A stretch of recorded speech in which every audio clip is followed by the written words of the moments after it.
Halo guys, nama gue Stefan dari StefTech, dan di video kali ini kita bakal ngebahas hal yang harus diperhatikan sebelum kalian beli Jayco J5. Ini pretty much gue udah sampai berapa kilometer? 3.765, hampir 4.000 kilometer, dan selama gue pakai ini gue bakal bahas ini di video ini hanya kelemahannya aja ya guys. Jadi hal yang harus diperhatikan itu pretty much seperti kata Deddy Irfan ya dari Jagat Review, yaitu kelemahan-kelemahannya apa aja. Jadi video ini hanya ngebahas kelemahan ya. Untuk kelebihan nanti kita bakal bahas di video yang lain lagi pas gue udah pakai lebih lama lagi. Sekarang kita bakal bahas sedikit quirk dari si mobil ini, dan gue juga udah siapin ini nih. Kalian bisa pause kalau ingin lihat, tapi ini gue udah siapin apa aja kelemahan-kelemahan yang gue rasain. Jadi sambil kita jalan, gue mau bahas sambil kita cerita aja. Jadi ini tuh konsepnya pretty much A-roll-nya seperti ini. Kita jalan-jalan muter-muter KBP, cerita-cerita kelemahannya sambil ada beberapa B-roll biar nggak terlalu bosan juga. Kalau misalkan kalian suka konsep video ini atau ingin lihat gue ngevlog lebih banyak, bisa komen di bawah. So, yang pertama kita bakal bahas yaitu si audionya yang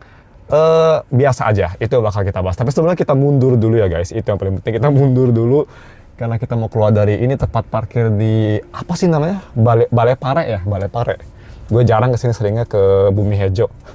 By the way, ada orang KBP bisa komen di bawah. Dan ya, kita langsung aja mulai dari si audio issue. Jadi audio issue sebenarnya sih untuk masalah isunya sendiri, nanti gue bakal bahas lebih ke kualitasnya. Kualitasnya memang di sini mid banget, tapi gue ngerti ya, walaupun dia speakernya banyak, tapi quantity over quality itu. Kualitasnya biasa aja, bass-nya, bobotnya sangat kurang banget. Dan kalau misal gue mau suruh pilih sih, speaker di Xbox lebih baik. Gue udah pernah bahas itu untuk masalah speakernya, kalian bisa lihat di full review-nya kemarin pas gue tes mobil ini, tapi seperti itu.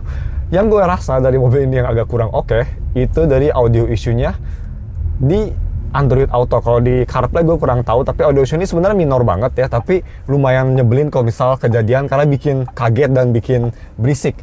Yaitu kalau misal Android Auto, kadang-kadang kalau misal gue naikin volumenya terlalu tinggi ya, ini kan volume di sini kan, kalian kelihatan nih volume naik terlalu tinggi, terlalu cepat gue naikin volumenya, itu kadang dia tuh jadi naik terus, jadi kayak tiba-tiba nge-spam volume tinggi, dan kalau gue kecilin pun dia maksain tinggi, jadi sampai full volume. Bayangin aja loh itu berisiknya seberisik apa.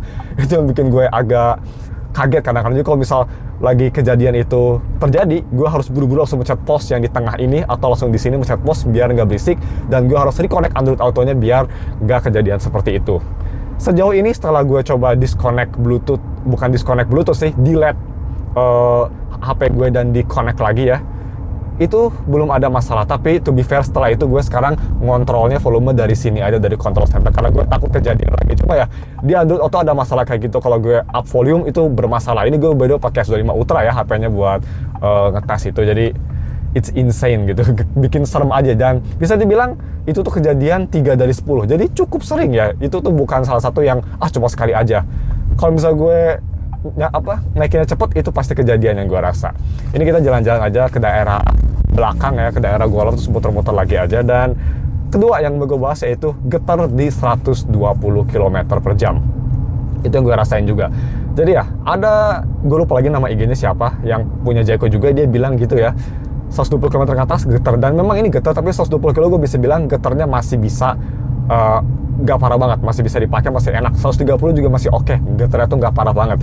Kalau udah jatuh 140 ke atas, itu baru mulai kerasa dan mulai agak nyebelin getarnya, mulai agak annoying gitu si getarnya tuh. Dan ya kerasa banget memang getarnya. Dan ya mungkin kalau gue lihat di ChatGPT atau kata cloud sih itu wajar karena SUV kan, mobil gede, dan mungkin spooringnya juga masih kurang bagus ya. Nanti kita bakal bahas masalah setirnya juga, jadi wajar katanya. Tapi ya gue sih nggak bakal pakai 150 ya, maksimal mungkin 120, dan 120 pun menurut gue masih cukup nyaman lah di itu mau ke kanan dia, whatever, kita ke kiri lagi aja deh. Dan ya 120 km pun menurut gue masih cukup nyaman lah di mobil ini gitu. Cuma memang dia agak getar, itu yang kalian harus perhatikan. Selanjutnya harus diperhatikan yaitu ya ini setirnya. Setir kalau misal kita straight, dia itu sedikit buang ke kiri. Jadi mungkin kalian nyadar atau enggak ya, gue selama itu nyetirnya kayak agak slightly to the right si steering wheelnya tuh. Jadi kayak gini lah, gak gitu banget sih, kayak berapa ya, kira-kira sekitar 0,5 cm to the right. Jadi kayak slightly to the right. Kenapa? Karena kalau misal lurus, dia itu setirnya nggak bakal straight jalannya. Ya ini pas nih, pas lagi lurus, gue coba lurusin ya setirnya. Nah ini lurus setirnya, oke sekarang lagi lurus. Nah ini lurus tuh, buang ke kiri kan, pelan-pelan ke kiri. Ini tuh lurus tuh di mata gue, cuma dia sedikit pelan-pelan buang ke kiri gitu kelihatan. Jadi itu yang ada isu juga, dan gue denger juga, oh ada Jayco lagi di situ.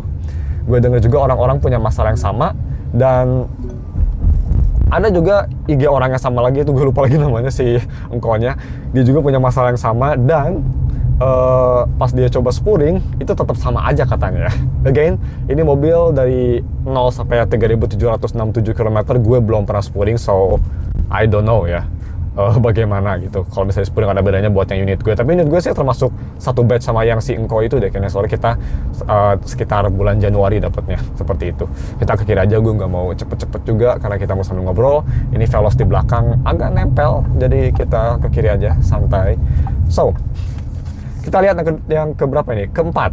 Nah, ini yang gue bakal liatin B-rollnya, tapi mobil ini tuh belum ada karet penghalang air di trunk. Jadi di front, bukan di trunk, di front ya, di front trunk, di bagasi depan, itu tuh atasnya, di kap atasnya tuh belum ada si karet untuk ngehalangin airnya. Jadi kalau misal kalian hujan deras banget gitu, terus kalian lagi high speed, itu bisa merembes, gue rasa. Tapi selama gue pakai sih ngerembesnya dikit-dikit aja, nggak sampai ke si kontainer ya. Cuma just in case, mungkin kalau kalian lihat di B-roll tadi, itu gue udah pasang karet sendiri sih, jadi harusnya udah aman ya. Kalian bisa beli juga di Tokopedia, itu ada versi 3M nya, pakai lem aja biar lebih gampang juga masangnya. Banyak juga, harganya juga nggak terlalu mahal, jadi seperti itu. Dan speaking of karet, kelemahan dari ini juga yang mungkin udah kalian tahu, pasti kalau misalnya udah nyari-nyari HP lagi, kebiasaan dari HP, nyari-nyari mobil ini ya, yaitu si untuk, bukan exhaust, untuk yang ngeluarin cairan dari si AC-nya ya, si exhaust untuk AC-nya yang di bawah tuh, dia nyentuh ke, nyentuh ke si plastiknya. Dan dia tuh sebelum plastik tuh ada metal kalau nggak salah. Jadi kalau misalnya netes itu bisa bikin karat. Kalian juga bisa beli ya itu karetnya di Tokopedia, nggak terlalu mahal. Gue sih rekomen juga itu dipasang untuk long term kalau misalnya mau pakai mobil ini lama gitu, lebih dari 4-5 tahun. Dan gue juga udah tanya ke Jayco, dan kata si mekanik Jayco sih, oh tinggal beli aja dan kita bisa pasangin. Jadi kalau misalnya kalian mungkin worry, oh kalau kita beli itu pasangnya di mana bang? Bisa dipasangin di si Jayco-nya, karena gue udah nanya juga pas waktu itu. Jadi ya 2 karet masalah itu yang harus diperhatikan. So moving on, yang kita harus lihat lagi yaitu, nah ini yang gue pertama kali langsung kerasa, yaitu dari kisi AC-nya. Jadi kisi AC-nya tuh kalau kita ngatur AC kan kayak gini ya, cuma your regular pluk gitu-gitu aja kan. Nah tapi kalau misalnya kita ngaturnya dari dalam, di dalam AC itu kan, di dalam si itu tuh ada kayak garis-garis gini kan. Ini jaywalking guys, nyebrang pas hijau. Anyway, kita mau lurus aja. Dan ya, tadi gue bilang seperti itu, kalau misal di kisi AC tuh di dalam itu ada kayak garis-garis yang vertikal. Nah, di tengahnya tuh ya, vertikal yang garis yang di tengahnya tuh, dia tuh kayak ada bekas lem. Gue nggak tahu itu bekas lem, gue nggak tahu itu meleleh, tapi kalau dibilang tuh lengket banget. Dan pas gue lihat tangan gue itu tuh warnanya hitam, jadi gue nggak tahu apa. Dan itu tuh di semua kisi AC, di ini juga, di 4-4-nya tuh ada. Gue nggak tahu, mungkin mereka buru-buru pas lagi assembly-nya atau gimana di batch gue, tapi seperti itu gue rasa. Ada, kalau dipegang tuh ada bekas si lemnya, dan gue sekarang malas pegang soalnya ya tangannya kotor lah ya. Jadi itu harus diperhatikan juga. Dan kalau bisa kalian mau beli, pastiin yang batch baru nggak ada hal tersebut. Gue nggak tahu ya batch bulan Februari, Maret masih ada masalah gitu atau enggak, tapi yang Januari ini Januari salah satu unit pertama ya, nggak pertama banget sih, lebih tepatnya di batch kedua, karena yang pre-book kan itu paling pertama. Tapi ya itu ada masalah tersebut, dan kalian harus pastiin ya untuk masalah si kisi AC-nya sendiri. Wah, ada rumah sakit di situ by the way. Dan selanjutnya yaitu creeping mode. Nah, creeping mode ini salah satu yang kita harus demonstrasiin. Jadi kita mungkin bakal berhenti bentar nanti di depan ya. Kita moving on dulu aja ke, nah, blind spot nih. Kadang blind spotnya suka ngedetek yang nggak ada. Dan ini tuh gue ngerasain juga. Pas di ini blind spot kanan ya, blind spot kiri sih aman-aman aja sejauh ini. Cuma gue rasa blind spot kanan kalau di tol tuh dia kadang ngedeteksi barrier, tapi kadang juga ada apa-apa dia ngedetek. Jadi kalau misalnya lagi di jalan biasa kosong gitu yang gelap gitu, terutama malam-malam itu kayak terlalu sensitif, nggak detek hantu atau apa. Kalau malam-malam dia tuh kadang-kadang suka nyala sendiri si blind spotnya, padahal jalannya satu arah gitu, kanan kosong aja. Tapi ya nggak ngeganggu banget, cuma itu yang harus diperhatikan juga, yang ya nitpik kecil aja dari gue. Kalau yang kiri sih aman-amannya aja setahu gue. Yang kanan kadang-kadang dia suka kayak gitu, dan kadang-kadang ini jarang banget ya, gue hanya kejadian sekitar 1-2 kali setelah pakai mobil ini udah hampir 3 bulan. Kadang dia tuh suara kayak tut buat ngasih tahu apa blind spotnya, dia nyala terus, gak mati-mati. Dan cara matinya kalian kalau nggak salah harus drifting atau pakai hazard, lupa lagi, biar bisa ngematiin hal tersebut. Jadi ya itu harus diperhatiin. Dan kita langsung move on aja selanjutnya ke Ya, ini tulisannya. Ini gue ngetik apa nih? Wipernya dog shit, itu yang gue tulis. Yes, wiper bawaannya ini absolute trash. By the way, sorry ya kalau misalnya suara motor kiri berisik banget. Gue nggak ngerti kenapa. Oh, ini parah banget ya, udah nggak lagi suaranya kayak gitu. Anyway, gue paling kaget pas di mobil ini wipernya. Ini wipernya jelek banget ya. Jadi dia tuh wiper tuh bener-bener kayak guguk gitu, kayak kaku banget, kualitasnya jelek, dan warnanya juga jelek. Jadi itu menurut gue hal yang pertama kalian, even sebelum beli ya, harus beli wipernya dulu. Jangan lupa, jadi kalau misalkan udah beli Jayco, beli wiper yang lain. Gue pakai merek Trapo, dan itu bagus ya wipernya. Kenapa, mungkin kalian bilang, bang kenapa merek Trapo harus khusus, kenapa nggak merek lain aja gitu, kayak misal apa ya, Michelin, Bosch gitu. Karena gue udah coba Michelin, gue waktu itu salah beli, gue coba Michelin, gue coba Bosch, mereka tuh pengait-nya beda. Jadi walaupun Michelin punya banyak banget jenis pengait, ada kayak 10 pengait dia kasih gitu, banyak banget, atau 5 lupa lagi. Tapi semua pengaitnya nggak cocok, karena si Jayco ini pengaitnya khusus. Ini mobil wipernya pick me banget, khusus banget si pengaitnya tuh. Jadi itu yang harus diperhatiin juga ya, dia pengaitnya khusus. Jadi kalian sejauh ini yang gue tahu merek Trapo yang oke. Dan bisa kita lihat, even lagi kering segini pun, sekarang wipernya sih oke, mulus, gak ada masalah sama sekali. So, that's great. Alright, moving on, kita selanjutnya ke tire kurang grippy kalau half atau full throttle. Yes, that is true. Mobil ini kalau misal half atau full throttle, tire-nya memang kurang grippy, bisa dibilang. Jadi ya kita bisa demonstrasiin aja di sini ya. Kita berhenti bentar, dan kalau misal kita mau ke kiri dikit, ya kita lewat dulu mobil ada Avanza nih, Avanza highly modified. Kita bisa what the fuck, berhenti dikit di kiri, dan kita bisa mau coba sedikit gas ya. Nah ini cuma 23 aja, 23 masih bisa. Tapi kalau misalnya kita lagi di jalan gini, gaspol, yap, mau jatuh GTO gue, sampai mau jatuh, kenceng banget. Tapi memang slip ya, dan ya mungkin orang nggak bakal gaspol, dan wajar banget karena ini torsinya mobil gede banget. Jadi si tire mungkin nggak bisa keep up sama body dan powernya yang dia punya, aerodinamiknya juga yang pastinya HP terus. Mobil ini downforce-nya, maksud gue bukan aerodynamic downforce-nya kurang bagus ya, karena ini SUV, walaupun ada spoiler apa, tapi yang pasti downforce-nya nggak bakal bagus. Artinya apa kalau downforce-nya kurang bagus? Yes, gripnya nggak bakal oke, karena dia nggak nancap banget di bawah, karena dia agak ngaman, jadi kurang grippy. Tapi memang untuk bannya sendiri sih menurut gue agak kurang oke. Bisa kita agak gaspol di sini pun tuh dia agak kayak sesek gitu loh. Tapi kalau misalnya aspalnya bagus kayak KBP gini sih nggak terlalu kerasa ya. Cuma kalau misalnya gue ke Lembang gitu, atau misalnya even ke beton, even ke jalan yang buatan jasa marga gitu, itu yang hancur-hancur, itu kadang kurang grippy yang gue rasa seperti itu. Tapi ini jalan baru di aspal sih, jadi gripnya masih enak ya. Cuma even di sini pun tadi dia kurang grippy, itu aja. Cuma itu sih menurut gue gak perlu diganti ya ban sendiri. Mungkin kalau bisa kalian sering nanjak-nanjak, yes itu boleh diganti, tapi mending gantinya yang depan aja. Tapi kalau ganti pun kalian harus hati-hati, karena ganti ban listrik tuh beda ya. Listrik tuh kan lebih berat bobotnya, jadi bannya juga khusus. Hankook punya yang khusus, kalau nggak salah Hankook Ion gitu namanya, Ion. Itu yang khusus untuk listrik. Bisa mungkin ganti depannya pakai itu kalau lagi lebih grippy, atau misal kalian kebut-kebutan yang gue kurang rekomen, atau misal kalian tinggal di Lembang yang nanjak banget, gue rekomen kalian ganti ke bannya. Tapi kalau misalnya budgetnya kurang, ganti depannya aja dulu, nggak usah belakang, depannya aja dulu udah cukup. Karena ya kalau semuanya lumayan mahal, ban mobil listrik tuh significantly more expensive dibanding ban bensin biasa. Jadi ya kita bakal muter balik di depan ya, kita sambil nunggu muter balikan di depan, kita bakal tes untuk creep mode-nya. Nanti kita bakal tes, tapi ya in summary creep mode di mobil ini bagus, gue suka creep mode-nya. Cuma memang dia itu beda feelingnya sedikit dibanding sama bensin, itu harus diperhatikan. Kalau bensin itu creep mode-nya kita kayak lepas tengah, lepasnya nggak usah terlalu kayak pelan-pelan juga, dia masih enak ya, kontrolnya masih bagus. Tapi ini tuh ibaratnya dari 0 ke 10%, dia tuh masih bisa kebaca, tapi kalau kita lepas dikit dia langsung 100%. Kenapa tadi gue bilang agak loncat? Oke, jadi kita coba muter balik aja di sini. Yap, karena depan sudah jalan antah berantah. Kita muter balik. Ini pas belokan tapi harusnya aman. R-nya mobil ini sih gue bisa bilang fine lah. Gak se-tight, gak se-tajem R-nya Mitsubishi X-Force yang gue punya. Tapi oke, untuk handling sih X-Force masih juara ya. Kita ke depan dikit, ini lihat. Anjay, keluarga lagi santai. Enak ya, kayak gitu di sini ngeliatin pemandangan KBP. Low cortisol itu, low cortisol. Oke, kita ke kiri bentar, berhenti bentar, dan gue mau praktekin untuk creep mode. Mungkin agak susah ya, karena di depan kita nggak ada garasi, cuma gue tuh kadang harus pelan-pelan ke garasi depan gue karena takut nabrak. Nah, ini normal. Kita matiin aja si auto hold-nya.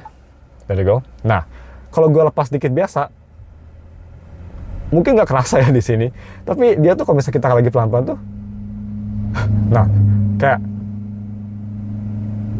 doing kayak loncat-loncat gitu. Jadi harus terbiasa aja. Cuma itu bisa bukan kelemahan menurut gue, cuma harus terbiasa aja, karena kalau mobil bensin biasa yang gue pernah pakai, mau itu Agya manual, Veloz manual, Matic kayak Avanza sama X-Force, mereka mirip-mirip, pretty much sama gitu untuk masalah creeping mode. Kalau listrik memang agak beda ya, untuk di mobil ini agak sedikit loncat. Itu aja sih yang harus diperhatikan. So, kita moving on selanjutnya. Nah ini yang gue pernah ngerasain, tapi ini udah di solve sama software update sebenarnya. Tapi ya ini cuma pengalaman aja pas gue pernah pakai. Kita jalan lagi aja ya. Yaitu dari si traction control issue. Nah, ceritanya, kita cerita dikit aja. Pas gue lagi ke Lembang waktu itu, gue tuh kemana ke Lembangnya? Oh ya, ke daerah atas lah, ke cafe daerah Orchid Forest ke atas. Pas belokan kayak gini nanjak, traction control nyala, atau di mobil ini ESC namanya, stability control nyala, belokin ke kiri, itu tuh bunyi mau kiri mau kanan sama aja. Itu tuh bunyi sambil nanjak, dan kayak belokan Lembang tuh kan gitu-gitu kan, setiap bodi ke atas gitu. Dan pas gue belok-belok gitu, itu tuh bunyi grek-grek gitu. Itu agak serem ya. Tapi gue langsung tahu ini kayaknya traction, soalnya itu kerasa banget pas gue agak tajam beloknya, dia langsung kayak nyobain kayak nge-overcorrect. Dan itu memang suaranya tuh suara traction control lagi bekerja banget. Dan gue langsung curiga ini kayaknya gara-gara si traction controlnya agak terlalu sensitif. Jadi gue matiin dan itu langsung kelar. Tapi memang jadi masalah karena memang itu oversensitif banget menurut gue. Dan gue udah lihat video orang Jayco lain, dan ternyata setelah software update itu ke-fix. Untuk mobil gue sekarang ini belum 5.000 km, belum 6 bulan, jadi gue belum ke Jayco dealer, jadi gue belum request software update. Ini masih pakai software yang masih ada isu tersebut. Gue nggak bisa praktekin karena nggak ada itu ya, nggak ada tanjakan-tanjakan belok. Tapi in summary seperti itu yang kalian harus perhatikan. Seperti biasa, nggak ada spion dilepas, I don't know why. Anyway, seperti itu. Kalau bisa belok, traction masalah, tapi itu masalah yang udah di solve. Jadi ya pastiin aja kalau misal kalian mau beli mobil ini, pastiin bilang ke dealernya, tolong update dulu softwarenya lah. Jadi masalah itu kalian nggak usah ribet-ribet balik lagi gitu, harus tunggu 5.000 kilo, harus bolak-balik buat nge-update. Kalian udah harus di-update, udah di-update sebelum unitnya diserahin. Pastiin softwarenya udah paling up to date. Next, kita bahas sampai ya ini yang gue paling, menurut gue sebagai tech enthusiast yang gue suka teknologi, ini salah satu yang gue kurang suka sama mobil ini. Sampai sekarang belum ada.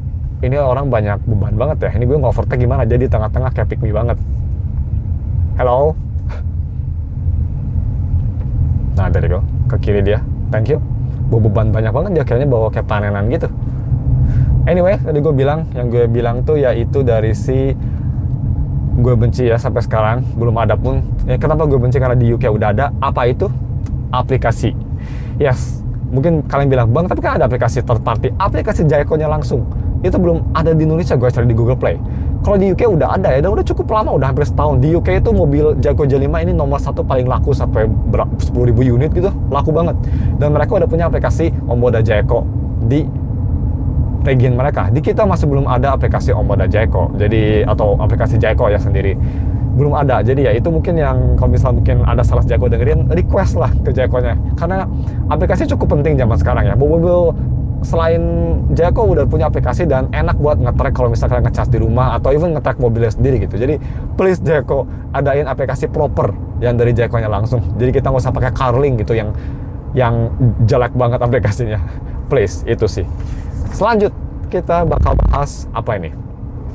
Fitur head unit gak sebanyak mobil listrik lain. Yes, itu yang gue harus perhatiin juga. Jadi ya kita bakal berhenti di depan aja bentar ya. Kita ke kiri sini dikit aja. Nah, kita berhenti ke sini dikit. Ya, motornya masih jauh juga. Oke. Kita bahas dikit untuk si aplikasinya sendiri. Nah, ini nih gue exactly bilang di sini tuh nggak ada full mileage graph, nggak ada walk away lock lights off. Itu yang gue rasa. Jadi yang gue sadar aja yang gue pakai tapi nggak ada di ini, yaitu kalau misalnya kita ke setting gitu dia full mileage graph nggak ada. Jadi kalau ingin ngelihat mileage kita tuh ya bisa sebenarnya ngelihat mileage tuh di sini, kalau nggak salah, lupa lagi. Nah ini ya kan, kalian bisa lihat average-nya berapa gitu. Ini average speed sih tripnya. Nah ini average PC ini juga 123 WH. Nah, bisa lihat di sini ya. Cuma gini aja gitu, tire pressure juga ini yang gue kurang suka, cuma normal doang, nggak bisa lihat exactly PSI-nya. Oke sih, cuma gue suka detail ya. Dan ini juga bisa kita lihat, mungkin nggak kelihatan dari situ, gue zoom dikit lah ya. Untuk ini cuma gini doang. Gue tahu kalau di Geely EX tuh yang lebih murah dari ini, itu bisa ngelihat fully bagaimana untuk si mileage itu benar-benar detail banget sampai ada graph-graphnya. Di sini nggak ada, itu yang gue rasa. Dan juga walk away-nya. Mobil ini ada walk away lights off ya, ada walk away lock. Jadi kalau kita menjauh itu bakal ngekunci. Tapi lampunya nyala dan di settingan kalau gue lihat itu nggak bisa dimatiin kayak gitu. Jadi kalau misalnya kita mau, nah ini nih, unlock when approaching and lock when leaving. Fitur ini butuh banget di Jayco karena di Jayco sayangnya ini nggak ada, di J5 ini nggak ada keyless entry. Jadi harus pakai ini, tapi nggak bisa dimatiin lampunya tuh. Headlights off delay gitu ya. Ini bisa di delayin lights ya, headlight off delay or some shit. Tapi ini tuh lights ini bukan untuk ini ya, bukan untuk smart key, ini untuk si lampu auto lampunya. Nah di sini nggak ada settingannya. Dan ini gue rekomend smart key sensing tailgate-nya matiin, takutnya tiba-tiba kalian lewat belakang dan kebuka sendiri, bagasinya matiin aja ya. Terlalu sensitif juga menurut gue. Dan ya ini nggak ada settingan untuk kalau kita walk away itu lampunya nggak usah nyala gitu, nggak bisa dimatiin. Jadi pasti nyala sekitar 10 detikan. Itu yang mungkin semoga di software selanjutnya bisa diupdate. Yang gue suka sama mobil listrik tuh gitu ya, bisa tinggal update aja. So, moving on, kita selanjutnya sambil kita jalan lagi aja karena biar nggak ganggu juga. Yaitu dari si apa nih yang gue bahas nih selanjutnya. Kok gue bilang 2 kali no dedicated app, gue tuh udah bilang ya. Nah ini yang agak unik, auto up and down-nya kalau dimainin kalian suka gak mau. Kalau misalnya kita auto up, ini semua kan auto up ya, 4-4-nya. Tapi kalau misalnya kita kayak turunin dikit-dikit nggak auto, terus kita naikin lagi kecil-kecil, turunin lagi kecil-kecil, naikin lagi kecil-kecil, kadang auto up itu jadi nggak bekerja. Auto down-nya masih bekerja, tapi auto up tiba-tiba nggak mau aja. Dan itu cara ngerisetnya, kalau gue ya at least, dimatiin nyalain lagi mobilnya, dia baru kayak, oh ternyata auto up-nya gue punya auto up ya. Itu unik. Jadi gue kalau misalnya lagi nurunin, tuh misal lagi hujan, gue pengen adjust specifically gitu ya, si kacanya tuh kayak manual, beberapa kali gitu kayak tek naik turun pelan-pelan, itu kadang si auto up-nya suka mati. Itu yang gue rasa. Cuma segitu aja ini. Tadi gue udah bilang ya no keyless entry dari walk auto unlock, tadi kita udah bilang. Jadi itu yang terakhir sebenarnya. Dan overall apa nih, mulai 1 Mei hiking track dialihkan ke arah Kube. Oh, hikingnya dipindah, bukan di sini lagi. Oh, 1 Mei ya. Oke. Kalian yang suka hiking di KBP sekarang pindah berarti. Oke. Anyway, cuma segitu aja sebenarnya untuk si kelemahan yang gue rasa. Gue udah tulis juga di sini. Selain itu sih mobil ini oke, yes, handlingnya mungkin bukan yang terbaik, tapi again ini SUV, ini mobil listrik, I'm not gonna complaining. Yes, speedometernya basic, tapi di harganya gue masih oke lah. Range-nya juga bagus. Tapi ya itu sih, selama 4.000 km kelemahannya gue rasa itu aja. Again, gue nggak tahu gue udah berapa menit video ini, mungkin udah hampir 20 menit. Tapi gue suka lah yapping dan enjoy gini, sedikit b-roll bareng kalian, ngobrol-ngobrol kayak gini. It's actually fun. Jadi ya, kita tutup aja ya videonya. Sekalian pas banget tutup di pemandangan yang amazing di KBP. Ini memang kayak luar negeri KBP tuh, gue cinta banget sih daerah sini. Semua rekon juga absolutely great. Anyway, seperti itu gue bilang, kelemahannya itu aja. Dan kita konklusiin aja atau tutup aja videonya. Bagaimana menurut kalian setelah ngedengerin ini? Apakah masih oke? Karena menurut gue, even dengan quirk dan kelemahan yang gue sebutin, kelemahannya tuh nggak ada yang sampai groundbreaking gitu ya. Dan even groundbreaking yang bukan groundbreaking, deal breaker banget. Even yang kayak deal breaker traction control, itu udah di fix sama Jayco-nya secara cukup cepat, tinggal software update gitu. Jadi ya, gue sih, even dengan semua, ada Jayco hitam. Even dengan semua yang tadi gue bilang kelemahannya, ini mobil di harga 309 juta sekarang udah naik ya. Masih oke banget di harganya sih. Masih belum ada kompetitornya yang direct harganya buat ngebunuh ini. Bagaimana menurut kalian? Bisa komen di bawah juga. Kalau misal kalian punya Jayco, bisa sharing-sharing juga. Kalau misal kalian ada pertanyaan juga, lagi ingin beli Jayco, komen juga di bawah. Gue bakal bahas yang pastinya. Gue bakal jawab, kita bakal diskusi. So ya, itu udah ditutup. Sayangnya Bumi Hejo tuh banyak tentara, kayaknya dia mau ngemindahin ya. Nggak ada lagi foto-foto tentaranya. Mungkin last trail sebelum dipindah. Jadi ya, seperti itu, kita pakai di kiri dulu aja. Dan man, look at the view guys, amazing ya. Ini gue bisa kayak diem di sini sampai maghrib kayaknya. Tapi ya, seperti itu aja untuk si video kelemahannya. Thank you for watching, dan ketemu lagi kapan-kapan untuk video positifnya dan untuk pemakaian lebih lama lagi. Thank you for watching and goodbye.